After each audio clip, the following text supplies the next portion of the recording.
and a lot of it has been legislative consulting. I have been consulted by specific people with that specific problem.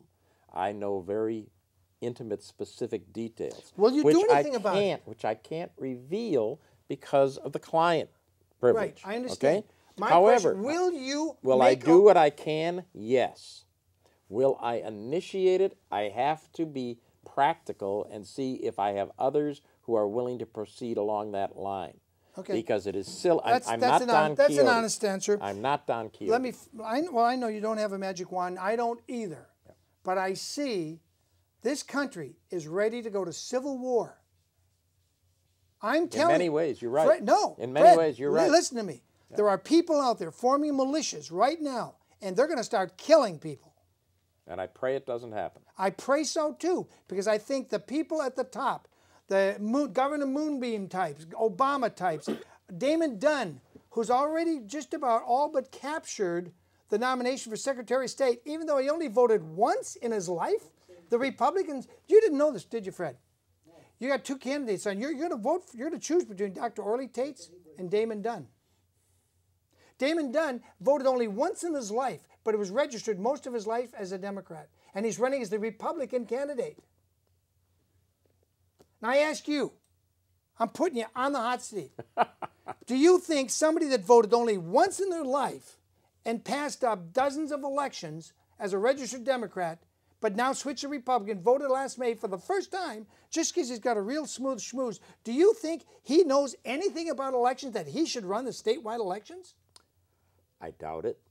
Thank you, Fred. I doubt it. Now, there's another candidate, and this blows me away, too. Her name is Dr. Orly Tates. She was born in Communist Soviet Union. Okay. She's voted Republican since she got naturalized about 20 years ago. Okay.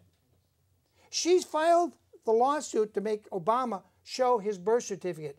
If she gets the Republican nomination and she beats the Democrat incumbent, Deborah Bowen, she will demand that Obama produce the real hospital birth certificate with the doctor's name, the doctor's signature, and the name of the hospital, which he has never shown. This is a major issue because if Obama is not legally the president, everything he signed into law is null and void, isn't it? I understand all of that. I understand all of that. Yes, I do. Good. Now, whether or not it's going to happen remains to be seen. I have to deal with what is real. Well, this is real. I have to. But I have to deal with what is real within my realm that I can, in fact, act upon, and that's a problem all of us have in public office. As a state assemblyman, you could demand that every candidate runs for statewide or federal office show a valid hospital birth certificate. Yes. Would you put that? Introduce something like that. You know, they're doing it in Arizona already. Well, but six other states are already going. It has to pass the legislature. One assembly person cannot do it. No, but if we had real people in there, not lawyers. You're not a lawyer, are you, Fred? Please tell me you're not a lawyer. I am not a member of the bar. I did have some law training specifically for land use. Okay. Well, then you're forgiven.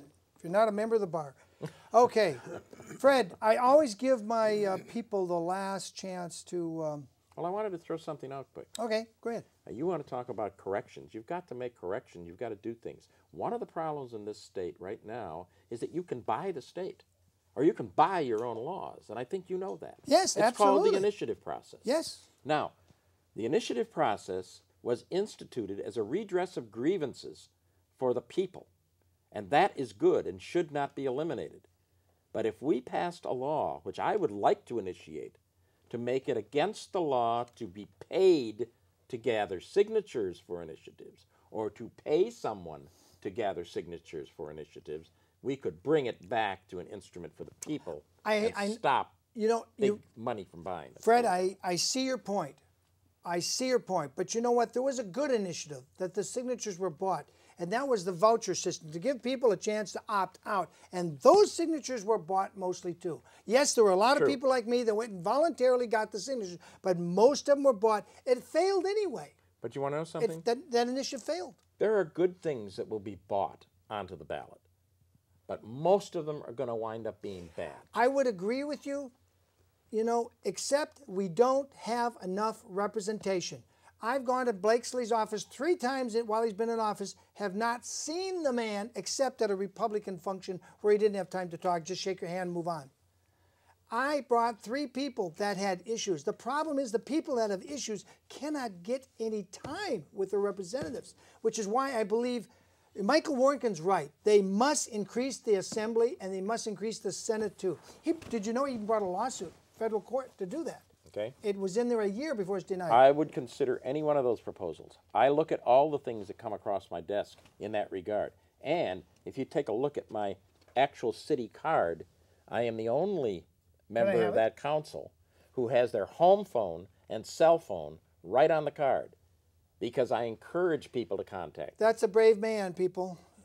He's got the card here. I want my constituents to contact me. Well, and Fred, I will answer, and I do answer, and the same thing with an email. And that's what's important, is you've got to engage your people. You know what? I can't even get Etta Waterfield to call me back and say, yay or nay, I will be on this day or that day. You know, what can I say? I don't think Etta Waterfield is really a serious candidate. She has no experience. She got appointed to a planning and zoning. She loaned her committee a lot of money. Yes, she did. But the other thing is she wanted to increase taxes. I have her on tape from a prior show where they were talking about dividing the county into 2 counties. And she was working for a guy named, well, I won't give his name, but he had a big construction company. He had it all lined up that if the county split, and he was the main pusher to split the county. Now, I believe the county should be split, but not to create construction project for her employer. And that's what it would have meant, more taxes, and Etta was for it, and I have her on my show talking about why we should split the county. But the real thing was her employer would have huge fat contracts. Okay. It was a construction thing. And I would like Etta to come on and deny that. Of course she won't, because I don't think Etta has the courage. Now, I'm going to tell you something. I have friends who work for both the Republicans and the Democrat in the state assembly and the Senate. And I called the guy who's a second, not the chief assistant, but the second assistant. He's been up there in Sacramento about 15 years. I said, looking at the 33rd, who would you rather not see win if the Republican side won? Guess who they said? I have no idea. Fred Strong. Interesting. I'm going to tell you who it was because you'll get fired for having told me that. But I didn't. I just got that information since Cacho and Matt Kokinen were on the show. But he said, you're the one they would most fear to have in there because you know too much. I've heard that. Etta doesn't know hardly anything, but she gives a good schmooze like this Damon Dunn, who's running for Secretary of State as a Republican, and he only voted once in his life. You know what that says to me? You know what that says to me, Fred? The Secretary of State race?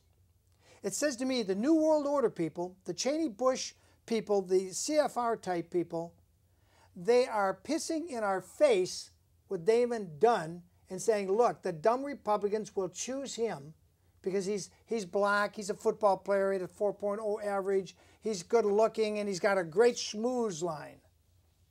He sounds good. Go look at his videos. They got a great videographer.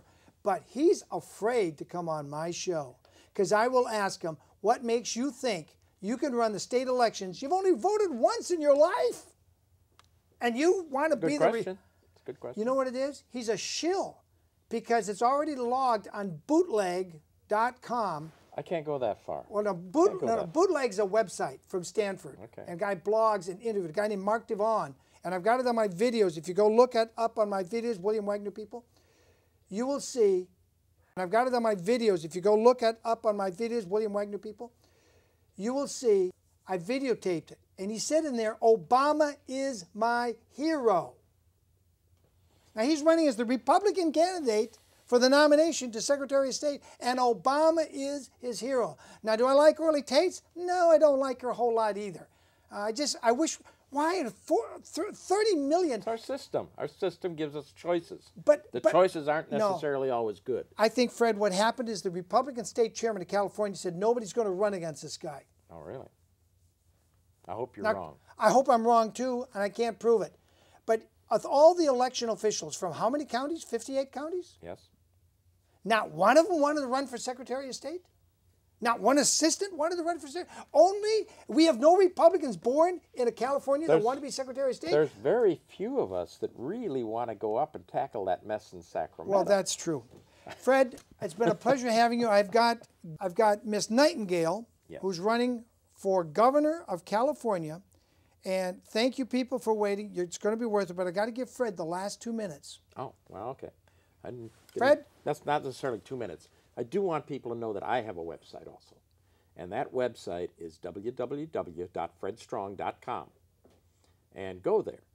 But also, I have been probably the candidate that everybody says they want. The citizen politician who ran as a citizen, who has spent most of my life defending the little guy, defending local government, and I'm a constitutional Republican. That's where I stand. I believe in the Constitution, and I believe that it has really been weakened by the Supreme Court rulings that we have had over the past 30 to 50 years. But I know Sacramento. I know I can do the job, but I have not taken any endorsement thus far. I have refused to interview for some which wanted my pledge to let them make my decisions for me.